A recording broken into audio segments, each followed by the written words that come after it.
এই ওয়েবসাইট থেকে কিভাবে আপনারা খুব সহজে যে কোনো ধরনের ফাইল ডাউনলোড করবেন সেটা দেখা দিচ্ছি। এটা মূলত একটি আলাদা সাইট। আমি অনেক দিন পর এই সাইটটা খুঁজে পেয়েছি। এই সাইটটা মানে নতুন করে আপডেট করছে। তো এই সাইটটা থেকে আপনি যদি যে কোনো ফাইল ডাউনলোড করতে চান তাহলে আপনাকে প্রথমত যে ফাইলটা আপনি ডাউনলোড করবেন ওই ফাইলটাতে ক্লিক করতে হবে। ধরুন যে আমি এখান থেকে ফটোশপ লেয়ার স্টাইল এটাকে ডাউনলোড করব, সেক্ষেত্রে আমি এটার উপরে ক্লিক করলাম। ক্লিক করলে প্রথম হয়তো আপনাদেরকে এরকম একটা ট্যাবের মধ্যে নিয়ে যেতে পারে। এটা মূলত একটা অ্যাড, তো এটা আমি ক্লোজ করে দিচ্ছি। আবার নতুন করে এটার উপরে ক্লিক করব, তাহলে কিন্তু এটা ওপেন হবে। হ্যাঁ, ওপেন হলে আমরা একটু নিচের দিকে যাই। নিচের দিকে গেলে এই পোস্টটা ওপেন হয়েছে দেখতে পাচ্ছেন। ডাউনলোড লিঙ্ক মূলত নিচের দিকে দেওয়া আছে এবং এখানে কিন্তু সবকিছু বলা আছে যে কি ফাইলটা ডাউনলোড করতে হবে। তারপর মনে হয় অনেকে বুঝতে পারেন না, এই জন্য ভিডিওটা করে দিলাম। তো আমি এখান থেকে click to generate download link এতে ক্লিক করলাম। ক্লিক করলে আবার আমাদের নতুন একটা ট্যাবের মধ্যে নিয়ে যেতে পারে। আবার এটাকে ক্লোজ করব, তারপর ক্লিক করব, আবার নিয়ে যেতে পারে। তারপর কিন্তু অটোমেটিক দেখবেন এখানে 30 সেকেন্ড আপনাকে ওয়েট করতে হবে।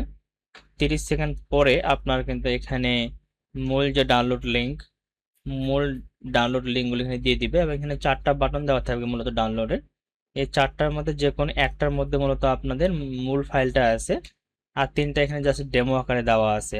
ঠিক আছে, তো যে এই সাইটে ডিজাইন করছে সে তার মতো করে করছে। মূলত এখানে তারা যেভাবে ফাইলগুলো শেয়ার করবে আমাদেরকে সেভাবে নিতে হবে। আর আমার ওয়েবসাইট থেকে নিলে আপনার ডাইরেক্টলি ডাউনলোড লিঙ্ক এবং পাসওয়ার্ড লিঙ্ক পেয়ে যাবে, সেখান থেকে ডাউনলোড করে নিতে পারবে, এরকম কোনো ঝামেলা করতে হবে না।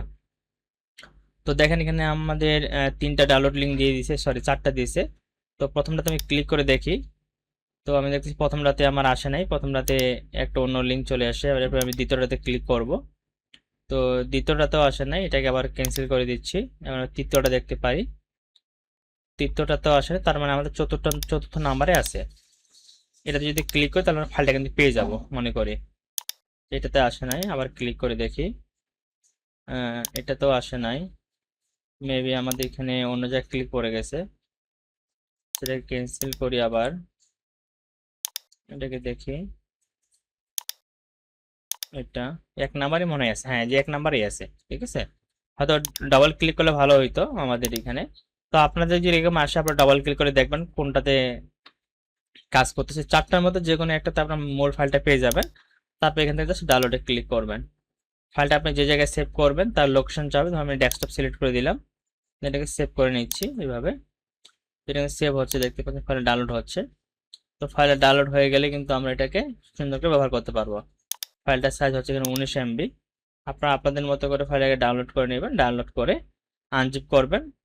আনজিপ করার পরে এটা সহজে ব্যবহার করবেন। আর এই ফাইলটাতে কোনো পাসওয়ার্ড দেওয়া নাই, আপনারা জাস্ট ডাউনলোড করে আনজিপ করবেন, আনজিপ করে ফটোশপে লোড করে ব্যবহার করবেন। আর আপনারা যদি ফটোশপে স্টাইল কীভাবে ব্যবহার করেন এটা যদি না জানেন তাহলে অবশ্যই আমাকে কমেন্টে জানাবেন, আমি সেটা দেখা দিচ্ছি। তাছাড়া আমি এটা দিয়েও আপনাদেরকে দেখাচ্ছি। আমি যদি এটাকে একটু আনজিপ করে নিই, তো আমি এই ফাইলটাকে সিলেক্ট করে মাউসের এক পাশে ক্লিক করলাম। এখান থেকে আমি উইনার যেহেতু ব্যবহার করতেছি, উইনার থেকে এক্সট্রা হেয়ারে ক্লিক করলাম। আপনি যদি উইনার না ব্যবহার করেন, আপনি যদি 7GB সেটা ব্যবহার করতে পারেন। আমি ডাবল ক্লিক করলাম, তো এখানে দেখেন আমাদের স্টাইলগুলো দেওয়া আছে। আমি যদি ডাবল ক্লিক করি, ডাবল ক্লিক করলে ফটোশপে এই স্টাইলটা আমাদের লোড হবে এবং ফটোশপ আমরা পেয়ে যাব। সেখান থেকে কিন্তু আপনি ব্যবহার করতে পারেন। আপনি ফাইলে আবার ডাবল ক্লিক করলে আপনার ফটোশপে চলে যাবে। তারপর আপনি স্টাইল ক্যাটাগরি থেকে এটাকে সিলেক্ট করে আপনি সহজে যে কোনো ডকুমেন্টের ভিতরে অ্যাপ্লাই করে কিন্তু ব্যবহার করতে পারবেন। আমি আপনাদেরকে দেখাই দিই, আপনার যে কোনো লেখা মানে যে কোনো কাজে এটাকে ইউজ করতে পারবেন। আমি যদি এটাকে একটু অন করে নেই, আমার এখানে কিছু ডিজাইন করা আছে, এটাকে একটু অফ করে রাখি আমি। তো ধরুন যেখানে আমি কিছু একটা লিখে নিলাম, আমি এখান থেকে 2026 এই লেখাটাকে লিখলাম এবং এটা একটু বড় করে দেই যাতে আপনাদের দেখতে সুবিধা হয়। ওকে, এরপরে যদি আমরা এখানে উইন্ডো মেনুতে যাই, উইন্ডো মেনু থেকে যদি আমরা স্টাইলে ক্লিক করি তাহলে আমরা পেয়ে যাব। তো এখানে আমার আগে থেকে কিছু ডিজাইন করা রয়েছে স্টাইল, এখানে দেখা যায় 400+ স্টাইল, এবার আমাদের লোড হয়ে গেছে অটোমেটিক। আমি যেখানে ক্লিক করি, ক্লিক করলে কিন্তু আমাদের এই ডিজাইনগুলো আমাদের লেখার মধ্যে অটোমেটিক অ্যাপ্লাই হয়ে যাবে। ঠিক আছে, আপনি ইজিলি এগুলোকে ডাউনলোড করে ব্যবহার করতে পারবেন। তো এই সাইট থেকে আপনারা এখন যত ধরনের ফাইল ডাউনলোড করবেন সবগুলো কিন্তু সেম প্রসেসে। আমি জাস্ট একটা দিয়ে দেখালাম, আপনারা যখন পরবর্তীতে কোনো ফাইল ডাউনলোড করবেন বা আমি যদি কোনো ফাইল এখান থেকে লিঙ্কগুলো নিয়ে শেয়ার করি সেগুলো আপনি এভাবে পেয়ে যাবেন। অথবা আপনি সরাসরি এই ওয়েবসাইটে ভিজিট করে দেখতে পারেন কোথায় কি ফাইল আছে, এখান থেকে আপনি সেগুলো ডাউনলোড করে নিতে পারবেন।